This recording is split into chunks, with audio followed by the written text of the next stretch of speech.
قرآن کریم کی عظمت کے کئی پہلو ہیں۔ قرآن کی عظمت کا ایک پہلو یہ ہے کہ قرآن جب کوئی عقیدہ بیان کرے یا قرآن کریم جب کوئی مسئلہ بیان کرے، اس عقیدے یا مسئلے پر کوئی اعتراض ہو تو قرآن اس اعتراض کا جواب بھی دیتا ہے۔ قرآن کریم کی عظمت یہ ہے کہ جب کوئی عقیدہ یا مسئلہ بیان کرے اور کوئی شخص اس پر اعتراض کرے تو قرآن اس کا جواب بھی دیتا ہے۔ عظمت کا ایک پہلو یہ ہے کہ جب قرآن کریم پر اعتراض ہو اور کوئی شخص اس کا دفاع کرے تو پھر اس پر اعتراض ہو تو قرآن بھی اس کا دفاع کرتا ہے۔ جب قرآن پر اعتراض ہو، کوئی شخص کوئی جماعت قرآن کے دفاع کی جنگ لڑے تو جب اس پر اعتراض آئے تو قرآن اس کا بھی دفاع کرتا ہے۔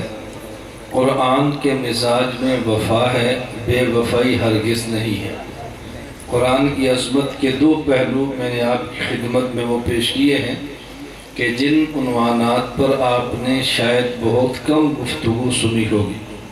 ہمارے عظمت قرآن کا طرز یہی ہے، لفظ پڑھے تو اتنا ملتا ہے، حافظ قرآن کو یہ ملتا ہے، اس کے والد کو یہ ملتا ہے، جس جگہ پہ قرآن پڑھے اس کا مقام یہ ہے۔